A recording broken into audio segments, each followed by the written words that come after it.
जीवन में अंधेरा छा जाए और कोई रास्ता दिखाई ना दे, तब बचता है सिर्फ और सिर्फ एक ही रास्ता, वो है श्री कृष्ण की ओर जाने का रास्ता, जिस पर चलने के बाद आपको सब कुछ साफ साफ दिखाई देगा। Hey guys, welcome to my channel, it's me, मैं हूँ। और आज गीता के 18वें अध्याय पर हम पहुंच गए हैं। और इस 18वें अध्याय का शीर्षक है मोक्ष, संन्यास, योग। और यहाँ प्रभुपाद जी की गीता में लिखा है उपसंहार, संन्यास की सिद्धि। अब देखिए, इस चैप्टर में जो कि अंतिम चैप्टर है गीता का, उसमें है 78 श्लोक्स। वो कहते हैं ना, जब जब हम एग्जाम देते रहते हैं तो एंड में आके हमारी एनर्जी जो है वो लो हो जाती है और हम सोचते हैं कि अब तो सब कुछ इजी इजी सा हो जाए। बट यहाँ गीता के अंतिम चैप्टर में हमें सबसे ज्यादा ध्यान देने की बात है और सबसे ज्यादा ऊर्जा की जरूरत यहाँ है, ताकि इन 78 श्लोकों को हम अच्छे से समझ पाए। क्योंकि इस अध्याय में श्री कृष्ण ने सारी गीता का सार जो है वो अर्जुन को बताया है। अब देखिए, हम कुछ भी पढ़ते हैं, जब तक हम उसे रिवाइज नहीं करते हमारे दिमाग में वो बैठती नहीं है। तो यहाँ कृष्ण इसी भाव से अर्जुन को अब तक का बताया सारा ज्ञान रिवाइज करा रहे हैं, ताकि वो फिर से उठे, अपने आत्मबल को समेटे और युद्ध के लिए सक्षम हो, युद्ध के लिए खड़ा हो। और इसलिए हमें भी, जहाँ हम जीवन में कई तरह के युद्ध लड़ रहे हैं, कृष्ण की इन बातों से जरूर से कहीं ना कहीं संबल मिलेगा कि हाँ, हम अकेले नहीं हैं। अगर हम कृष्ण पर सब कुछ छोड़ देंगे तो अंततः विजय जो है वो हमारी होगी। क्यों? क्योंकि कृष्ण हमारे साथ है। भले ही पूरी दुनिया हमारे विरुद्ध क्यों ना हो, भले ही पूरी दुनिया हमारे विपक्ष में क्यों ना हो, बट अगर श्री कृष्ण आपके साथ हैं तो दुनिया में किसी चीज से आपको डरने की जरूरत नहीं है। ऐसा मेरा विश्वास है, ऐसा आपका भी विश्वास होगा। और इसी विश्वास के साथ शुरू करते हैं गीता का 18वां अध्याय, जिसका की नाम है मोक्ष, संन्यास, योग। शुरू करें उससे पहले गुरु को प्रणाम करते हैं, श्री कृष्ण का आह्वान करते हैं और सभी दैवी शक्तियों का आह्वान करते हैं, ताकि इस पाठ को हम निर्विघ्न पूर्वक पूरा कर पाएं और समझ भी पाएं। तो देखिए, अब ये पाठ, क्योंकि देखिए इतना सारा आपको दिख रहा होगा जब लगता है ना कि इस बुक का एंड होने वाला है, तभी हमें दिखता है कि इतने सारे चैप्टर्स का एक्सप्लेनेशन हमें और करना है। तो एक तो हम स्पीड बना के रखेंगे, इसलिए दिमाग आप यही लगाइए। जितने भी लोग सुन रहे हैं, 2 4 5 10 कोई फर्क नहीं पड़ता, बट जो सुन रहे हैं वो सारा ध्यान यहाँ पर लगाएंगे। क्योंकि गीता का कोई भी अध्याय आपसे छूट गया हो तो यहाँ श्री कृष्ण उसको फिर से आपको रिवाइज करा रहे हैं। और जैसे कि मैंने कहा, इसको 1 से 2 पार्ट्स में डालना पड़ेगा, क्योंकि ज्यादा लंबा अगर मैं एक्सप्लेनेशन एक ही वीडियो में दूंगी तो फिर लोग भी इतना कुछ ग्रहण एक बार में नहीं कर पाएंगे। तो चलिए ईश्वर का नाम लेके शुरू करते हैं। और इस अध्याय की शुरुआत होती है अर्जुन के कहने से। तो अर्जुन उवाच, यानी अर्जुन ने कहा। और फर्स्ट श्लोक, जैसे कि हम हर बार पढ़ते हैं अब तक, तो आपको पता चल ही गया होगा, संस्कृत में पढ़ेंगे, फिर हम ट्रांसलेशंस पढ़ेंगे। संन्यासस्य महाबाहो तत्वमिच्छामि वेदितुम, त्यागस्य च ऋषिकेश पृथक केशिनी शूदन। तो यहाँ अर्जुन ने कहा, हे महाबाहो, मैं त्याग का उद्देश्य जानने का इच्छुक हूँ। और हे केशिनी शूदन, हे ऋषिकेश, मैं त्याग में जीवन यानी संन्यास आश्रम का भी उद्देश्य जानना चाहता हूँ। अब कहते हैं ना, जीवन के अंतिम पड़ाव पर, उसे कहते हैं जीवन के अंतिम पड़ाव पर आपको संन्यास आश्रम में प्रवेश करना चाहिए। अब ये संन्यास आश्रम क्या है, यहाँ कृष्ण अर्जुन को बता रहे हैं, हमें भी ये जानने लायक बात है। तो देखिए, संन्यास, जैसे कि मैंने कहा, मन की स्थिति होती है। आज के जमाने में जरूरी नहीं आप गृहस्थी हैं तो आप संन्यास लेके बैठ जाए, नहीं। बट अगर आप जीवन में हर चीज को भोग चुके हैं तो जीवन के इस कगार पर आपको मन से हर चीज से संन्यास लेना पड़ेगा। संन्यास का मतलब है सभी चीजों को समान दृष्टि से देखना, स्थित प्रज्ञ बनना, कि जो आ रहा है, जा रहा है, जो हमारा है, जो पराया है, सब में समभाव रखना। ये होती है संन्यास की स्थिति। और यदि आप में है तो फिर आप जीवन के किसी भी आश्रम में हो, चाहे बाल्यावस्था में हो, चाहे गृहस्थ आश्रम में हो, आप सन्यासी हो सकते हैं, आप स्थित प्रज्ञ बन सकते हैं। तो यहाँ श्री कृष्ण ने उसी के बारे में पूछा है और श्री कृष्ण को केशी, निशूदन और ऋषिकेश जैसे शब्दों से संबोधित किया है। अब यहाँ श्री भगवान क्या कहते हैं, तो इसको भी हम संस्कृत में पढ़ लेते हैं। श्री भगवान उवाच, काम्यानाम कर्मणाम न्यासम संन्यासम कवियो विदुः, सर्व कर्म फल त्यागम प्राहुस्त्यांगम विचक्षणाः। तो इसका अर्थ है, भगवान ने कहा, भौतिक इच्छा पर आधारित कर्मों के परित्याग को विद्वान लोग संन्यास कहते हैं और समस्त कर्मों के फल त्याग को बुद्धिमान लोग त्याग कहते हैं। तो देखिए, अब यहाँ श्री कृष्ण बता रहे हैं, विद्वान लोग हैं वो कहते हैं किसी भी इच्छा से किए हुए कर्म का अगर आप त्याग करते हैं तो उसे संन्यास कहते हैं। और जो बुद्धिमान लोग हैं वो कहते हैं आप कर्म तो कर रहे हैं बट अगर उसके फल का त्याग करते हैं तो उसे संन्यास कहते हैं। आगे भी कहते हैं, कुछ विद्वान घोषित करते हैं कि समस्त प्रकार के सकाम कर्मों को दोषपूर्ण समझकर त्याग देना चाहिए, किंतु अन्य विद्वान मानते हैं कि यज्ञ, दान तथा तपस्या के कर्मों को कभी नहीं त्यागना चाहिए। अब यहाँ कॉन्ट्राडिक्शन है। श्री कृष्ण बता रहे हैं कि सकाम कर्मों को त्याग देना चाहिए, ऐसे विद्वान लोग सोचते हैं, कि कुछ विद्वान सोचते हैं कि सकाम कर्मों को दोषपूर्ण मानकर इसे त्याग देना चाहिए, मतलब जितने भी आप कर्म किसी भी फल की इच्छा से कर रहे हैं उसे छोड़ देना चाहिए। फिर चाहे आप यज्ञ कर रहे हो, चाहे आप भगवान की पूजा कर रहे हो। और कुछ विद्वान कहते हैं कि कम से कम हमें यज्ञ, दान, तपस्या ये सब करनी चाहिए, इन्हें नहीं त्यागना चाहिए।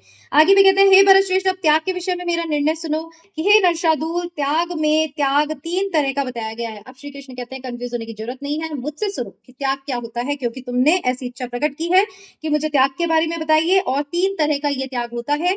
आगे वे कहते हैं, यज्ञ, दान तथा तपस्या, कि कर्मों का कभी परित्याग नहीं करना चाहिए। अब देखिए, जो लोग सोचते हैं ना हम संन्यास ले लें, हम कुछ भी ना करें, तो भगवान ने कहा है यज्ञ, दान और तपस्या, यज्ञ करना नहीं छोड़ना चाहिए। आप यज्ञ कैसा, आप मन की भी आहुतियां दे सकते हैं, इसमें अपने सारे अहंकार को। अब यज्ञ, अगर आप गृहस्थी में है तो क्या आप यज्ञ कर सकते हैं रोज रोज? नहीं।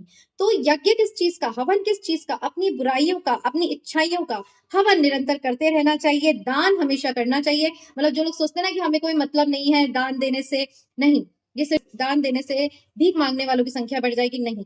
जो जिसको की दान की आवश्यकता है उसे दान अवश्य देना चाहिए। और तपस्या, और अगर आप सोचते हैं आप संन्यास ले ले, कुछ भी नहीं करें, मर्जी आए जैसे रहेंगे, तो नहीं। तपस्या किसी भी क्षण आपको नहीं छोड़नी चाहिए। निरंतर कृष्ण का जाप संयम से, आराधना से, साधना से आपके जीवन में चलता रहना चाहिए। और यही भगवान ने कहा है, इन तीनों चीजों को कभी नहीं त्यागना चाहिए और उन्हें अवश्य संपन्न करना चाहिए। निस्संदेह यज्ञ, दान तथा तपस्या महात्माओं को भी शुद्ध करती है। तो जो महात्मा है उनकी भी शुद्धता को ये बढ़ाती है, अतः इनका त्याग नहीं करना चाहिए। इन सारे कार्यों को किसी प्रकार की आसक्ति या फल की आशा के बिना संपन्न करना चाहिए। हे पृथा पुत्र, इन्हें कर्तव्य मानकर संपन्न किया जाना चाहिए, यही मेरा अंतिम मत है। तो श्री कृष्ण ने कहा कि आप जीवन में कुछ भी करें, इन 3 चीजों को आपको नहीं त्यागना चाहिए, तभी वो व्यक्ति मेरी ओर आ सकता है। निर्दिष्ट कर्तव्यों को कभी नहीं त्यागना चाहिए। यदि कोई मुंहवश अपने नियत कर्मों का परित्याग कर देता है तो ऐसे त्याग को तामसी कहा जाता है। देखिए, भगवान ने कहा है निर्दिष्ट कर्मों को, मतलब आपको जो कर्म दिए गए हैं, अगर आप गृहस्थी में हैं, आपको बच्चों का लालन पालन करना है, पत्नी की सारी व्यवस्था करनी है, तो अगर आप उस कर्म को त्याग देते हैं कि भाई मैं तो कुछ नहीं करना चाहता, मैं तो संन्यास लूंगा, तो फिर श्री कृष्ण कहते हैं ये भी गलत है और ये तमस पैदा करेगा, अंधकार पैदा करेगा। क्यों? क्योंकि आपने आपने अपने कर्तव्यों का निर्वाह नहीं किया। अरे कृष्ण भगवान तो अर्जुन को भी कह रहे हैं ना, अपने कर्तव्य का निर्वाह करो, युद्ध करो। तुम इस तरह कायरों की तरह नहीं बैठ सकते। तो फिर हम ये कैसे सोच सकते हैं कि हम कुछ भी ना करें, हर जिम्मेदारी से हम मुंह मोड़ लें तो भगवान हमको मिल जाएंगे? तो ऐसी बात नहीं है, आपको कर्म तो करना ही पड़ेगा। अब देखिए, हम स्पीड में जा रहे हैं, नहीं तो 78 श्लोक जो है वो कभी खत्म होंगे, इसलिए स्पीड जो है आप बिल्कुल ध्यान यहाँ रखिए। तो आप फटाफट सारी गीता को, और मैं छोड़ना एक भी श्लोक नहीं चाहती, क्योंकि जब हमने पूरे गीता को अच्छे से पढ़ा है तो अंत में हम फिर कोई शॉर्टकट नहीं अपनाएंगे, भले ही 2-3 पार्ट्स में डालना पड़े, पर जिस गीता को ईश्वर की कृपा से और प्रेरणा से हमने शुरू किया है, उस पार्ट को हम पूरा अवश्य करेंगे, वो भी पूरी संलग्नता से, पूरी सीरियसनेस के साथ। तो आगे भगवान कहते हैं, जो व्यक्ति नियत कर्मों को कष्टप्रद समझकर या शारीरिक क्लेश के भय से त्याग देता है, उसके लिए कहा जाता है कि उसने यह त्याग रजोगुण में किया है। ऐसा करने से कभी त्याग का उच्च फल प्राप्त नहीं होता। तो यहाँ श्री कृष्ण कह रहे हैं कि देखिए, जो व्यक्ति नियत कर्मों को कष्टप्रद, कि जो व्यक्ति कर्मों को कष्टप्रद समझकर कि इसको करने से मुझे कष्ट हो रहा है, या किसी शारीरिक क्लेश के कारण अपने कर्मों को त्याग देता है, तो ऐसा त्याग जो है वो रजोगुण त्याग कहलाता है और इससे भी उच्च फल की प्राप्ति नहीं होती है। हे अर्जुन, जब मनुष्य नियत कर्तव्य को करणीय मानकर करता है और समस्त भौतिक संगति तथा फल की आसक्ति को त्याग देता है, तो उसका त्याग सात्विक होता है। और श्री कृष्ण कह रहे हैं, तमोगुणी त्याग मैंने बता दिया, रजोगुणी त्याग मैंने बता दिया, अब सात्विक त्याग क्या होता है? जब कोई व्यक्ति अपने सारे कर्तव्यों का पालन करता है बट उस कर्मों के फल को त्याग देता है, मतलब बिना फल की आशा के बिना वो अपने कर्मों को करता है, तो फिर वो फल जो है वो सात्विक कहलाता है। ये गीता का सारा ज्ञान इसी पर आधारित है कि कैसे आप फल की कामना के बिना अपने सारे कर्तव्यों का निर्वाह करेंगे, तभी आपको जो है वो सही मायने में मुक्ति मिलेगी या सही मायने में शांति मिलेगी। तो देखिए, अब हमें स्पीड से चलना पड़ेगा, इसे डालेंगे तो 2-3 पार्ट्स में, बट स्पीड से इसलिए चलना पड़ेगा क्योंकि इतना लंबा चैप्टर है। अगर हम धीरे धीरे करेंगे तो कभी ये 78 श्लोक पूरे होंगे। और दूसरी बात, अगर अब बहुत लंबा एक बार में हम डाल देंगे तो फिर लोग जो हैं वो थोड़ी देर सुनने के बाद इतनी हैवीनेस, क्योंकि ये ज्ञान जो है उसे ग्रहण करना भी उतनी अधिक मात्रा में पॉसिबल नहीं है, क्योंकि हमारी ऊर्जा लेती है। इसलिए आपने देखा होगा कोई भी मतलब पिक्चर वगैरह हम घंटों देख सकते हैं, बट कोई भी इंपॉर्टेंट या इंटेलिजेंस वाली बात होती है या धर्म की बात होती है तो हमें बोरियत होने लग जाती है, थकान होने लग जाती है। क्यों? क्योंकि आपके बॉडी के कोष जो हैं उसको ग्रहण करने के लिए सजग होते हैं और वो आपको थका देते हैं, आपको डिसइंटरेस्टेड फील कराते हैं। इसलिए स्पीड हम बना के रखेंगे। ध्यान आप अपना यहाँ रखिएगा। सत्वगुण में स्थित बुद्धिमान त्यागी, जो न तो अशुभ कर्म से घृणा करता है न शुभ कर्म में लिप्त होता है, वह कर्म विषय में कोई संशय नहीं रखता। तमोगुण त्याग, रजोगुण त्याग, सत्वगुण त्याग, इन तीनों के बारे में श्री कृष्ण ने बताया और वे कह रहे हैं सत्वगुण में जो बुद्धिमान त्यागी अशुभ कर्म से घृणा नहीं करता, ना शुभ कर्म में लिप्त होता है। तो स्थित प्रज्ञ की यहाँ फिर से भगवान ने परिभाषा बताई है कि वह कर्म के विषय में कोई संशय नहीं रखता, उसके सारे संशय समाप्त हो जाते हैं, क्योंकि ना तो वो किसी भी अशुभ कर्म से घृणा करता है कि अगर कोई व्यक्ति ऐसा आ गया जिसके कर्म अच्छे नहीं है तो वो उससे वितृष्णा नहीं करता, और अगर कोई अच्छा कर्म करने वाला आ गया तो वो उसमें आसक्त नहीं होता। यही होता है स्थित प्रज्ञ यानी योगी बनना। निसंदेह किसी भी देहधारी प्राणी के लिए समस्त कर्मों का परित्याग कर पाना असंभव है, लेकिन जो कर्म फल का परित्याग करता है वह वास्तव में त्यागी कहलाता है। अब श्री कृष्ण कहते हैं कि जो हम देहधारी हैं इन्हें देखिए कई कर्तव्यों का निर्वाह करना पड़ता है, तो पूर्णतः कर्म से मुक्त नहीं हो सकते, बट एक काम हम जरूर कर सकते हैं कि कर्म के फल को हम त्याग सकते हैं। कहने का मतलब है ये नहीं, अब आप कहेंगे कि जब फल की इच्छा नहीं है तो हम कर्म क्यों करें? अरे कर्म तो करिए, बट फिर उसका फल कब मिलेगा, कैसे मिलेगा, वो ईश्वर पर छोड़ दीजिए। यही है कर्म फल का परित्याग। आगे चलते हैं। जो त्यागी नहीं है उसके लिए इच्छित, अनिच्छित तथा मिश्रित, ये तीन प्रकार के कर्मफल मृत्यु के बाद मिलते हैं। मतलब अगर आपके जीवन में त्याग की प्रवृत्ति नहीं है तो वो जो भी चाहता है या कुछ भी अनिष्ट होता है या मिश्रित, इन दोनों का मिश्रित, मतलब कुछ भी चाहे ना चाहे उसको वो फल जो है वो मृत्यु के बाद मिलते हैं। लेकिन जो सन्यासी है उन्हें ऐसे फल का सुख दुख नहीं भोगना पड़ता है। सन्यासी है, उसने फल को ही त्याग दिया, कर्म किया, फल को त्याग दिया, तो वो सुख दुख भी क्यों ही भोगेगा। तो ईश्वर कहते हैं कि इस तरह सन्यासी कर्म फल से बच जाते हैं, और जो देहधारी आसक्त कर्मों में लिप्त लोग होते हैं वो मृत्यु के पश्चात अपने अपने कर्म फलों को भोगते हैं। हे महाबाहु अर्जुन, वेदांत के अनुसार समस्त कर्म की पूर्ति के लिए 5 कारण है, अब तुम इन्हें सुनो। अब देखिए भगवान कह रहे हैं समस्त कर्म जो किए जाते हैं उसको किस लिए किए जाते हैं, इसके 5 कारण हैं। तो हम भी भगवान के साथ साथ सुनते हैं। अब देखिए गीता ऐसे तो हम उठाकर पढ़ें तो भी इतना हम डिटेलिंग में नहीं पढ़ेंगे, तो अगर आप तक ये वीडियो पहुंचा है तो पढ़िए, सुनिए, इसे शेयर करिए, और कुछ मात्रा में जितना भी आप इसे ले सकें आपका जीवन जरूर सुंदर सुखद होगा। क्योंकि अभी जो आपकी जीवन की क्वालिटी है वो क्या है वो आप ही जानते हैं, और गीता को अप्लाई करने के बाद क्या होगी वो आप खुद जानेंगे जब आप इसे अप्लाई करेंगे। नहीं तो सिर्फ किताबों में ही ज्ञान रह जाएगा। इसीलिए इसे कहा जाता है सीक्रेट है, क्योंकि वही समझेगा जिस पर कृष्ण की कृपा होगी। तो चलिए, और आप पर कृष्ण की कृपा अवश्य है, इसीलिए आप इस वीडियो तक पहुंचे हैं। आगे चलते हैं। कर्म का स्थान, कर्ता, विभिन्न इंद्रियां, अनेक प्रकार की चेष्टाएं तथा परमात्मा, ये 5 कर्म के कारण हैं।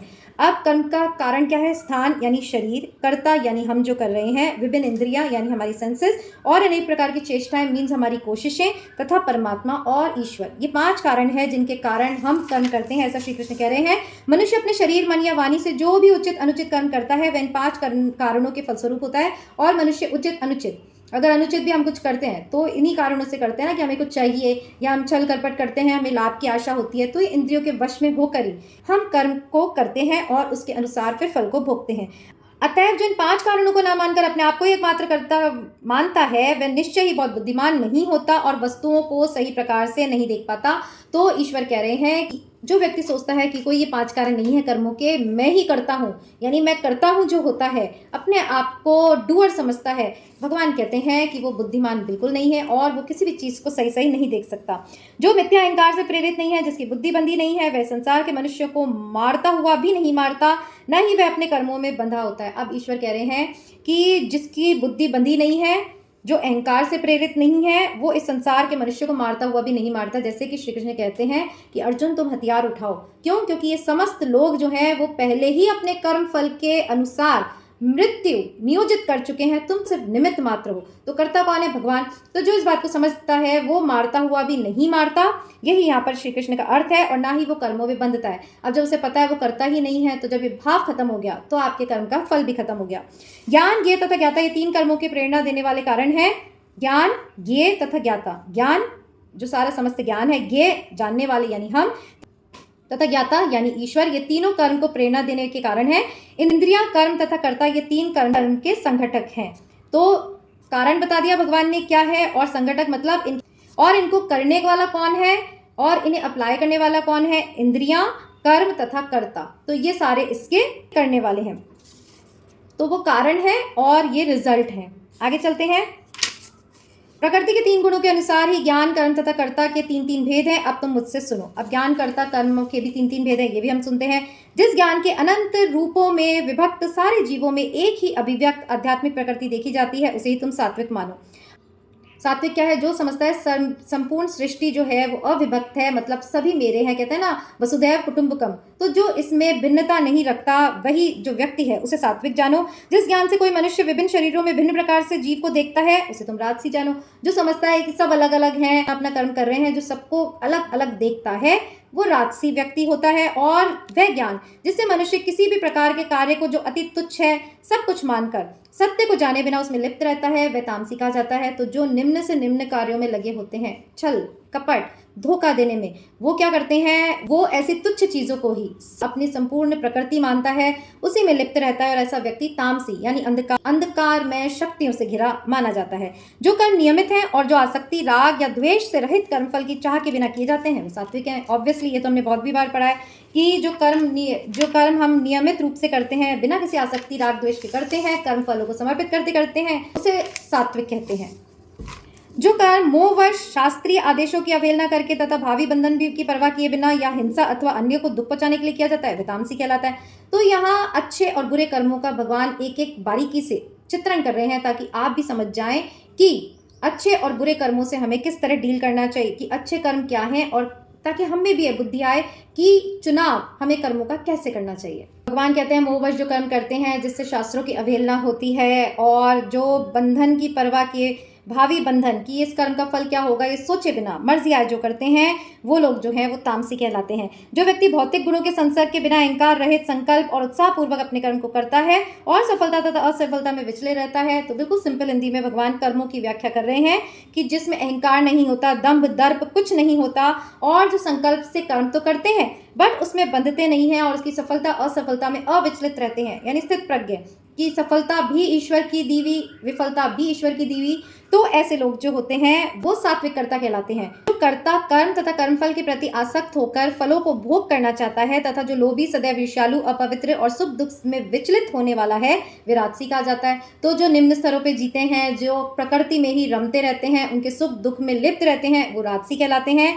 और जो कर्ता सदा शास्त्रों के आदेशों के विरुद्ध कार्य करते हैं, जिनको शास्त्रों से कोई मतलब नहीं, धर्म से मतलब नहीं, जो भौतिकवादी, हठी कपटी तथा अन्यों का अपमान करने में पटु यानी चतुर है, कि सोचते हैं हमने दूसरों को अपमान कर दिया तो वाह वाह हमने बहुत बड़ा काम कर दिया, ऐसे लोग मूर्ख होते हैं, आलसी होते हैं और सदैव खिन्न यानी दुखी रहते हैं और काम करने में दीर्घ सूत्री, हर चीज़ को लिंगर ऑन करते रहते हैं, कोई भी काम समय से नहीं करते, ये लोग तमोगुणी कहलाते हैं।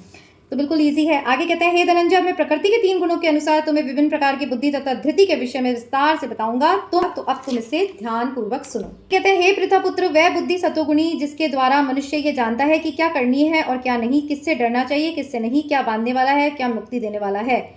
तो भगवान कह रहे सतोगुणी क्या है? जिसमें बुद्धि है कि उसे क्या करना है, उसे क्या नहीं करना है, किसका क्या फल मिलेगा, जिसमें ये विवेक है वही ज्ञाता है, वही ज्ञानी है और उसे ये पता होता है कि उसे किससे डरना चाहिए किससे नहीं, और ऐसा ही व्यक्ति जो है वो मुक्त होता है और ऐसी ही बुद्धि जो है वो मुक्ति देने वाली होती है। हे पृथापुत्र, जो बुद्धि धर्म तथा अधर्म, करणीय और अकरणीय कर्म में भेद नहीं कर पाती वे राजसी है, और जो करने योग्य या अकरने योग्य कार्यों में भेद नहीं कर पाती वो राजसी है। तभी तो पॉलिटिक्स में या कोई भी हम किसी भी लक्ष्य को पाने के लिए कर्म करते, कहते हैं ना everything is fair in love and war, तो फिर हम बुद्धि नहीं लगाते क्या करना चाहिए क्या नहीं, इसे कहते हैं राजसी बुद्धि। और जो बुद्धि मोह तथा अंधकार के वशीभूत, और तामसी क्या कहलाएगी? जो मोह और अंधकार के वशीभूत होकर अधर्म और धर्म में जो फर्क नहीं करती, धर्म को अधर्म मानती है और सदैव विपरीत दिशा में प्रयत्न करती है, वह तामसी कहलाती है। कि लाख समझाए कोई ये सही नहीं है ये गलत है, पर फिर भी अगर सभी चीज़ों को, सभी मूल्यों को ताक पर रखकर आप कोई ऐसा कर्म करते हैं तो आपकी बुद्धि भी तामसिक है,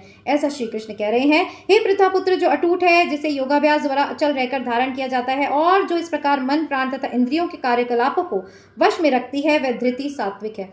और वो कौन सी बुद्धि सात्विक है? कि जो अपने आप को कंट्रोल में रखती है, जो इंद्रियों के वशीभूत होकर भ्रमित नहीं होती और शास्त्रों के अनुसार जीवन जीती है, कर्म करती है, वो बुद्धि सात्विक होती है। लेकिन हे अर्जुन, जिस धृति से मनुष्य धर्म, अर्थ और काम के फलों में लिप्त बना रहता है, वह राजसी है। पर अगर इतना कुछ करने के बाद भी अगर वह सात्विक कर्म भी कर रहा है पर उसमें धैर्य नहीं है और वो इसके फल को जल्दी जल्दी पाने के लिए उद्विग्न है, तो ऐसी जो बुद्धि है वह राजसी बनी रहती है। हे पार्थ, जो धृति, स्वप्न, भय, शोक, विषाद तथा मोह के परे नहीं जाती, ऐसी दुर्बुद्धि पूर्ण धृति तामसी है। और जिसमें मोह होता है, शोक होता है, विषाद होता है, तो वो धृति भी तामसी होती है। बता दिया भगवान ने कि जो बुद्धि, जो धृति, स्वप्न, भय, शोक, विषाद तथा मोह से परे नहीं जाती, मतलब इन्हीं में रमती रहती है, वह तामसी होती है। हे भरतश्रेष्ठ, आप मुझसे तीनों प्रकार के सुखों के विषय में सुनो, जिनके द्वारा बुद्धिजीव भोग करता है और जिनके द्वारा कभी कभी दुखों का अंत हो जाता है।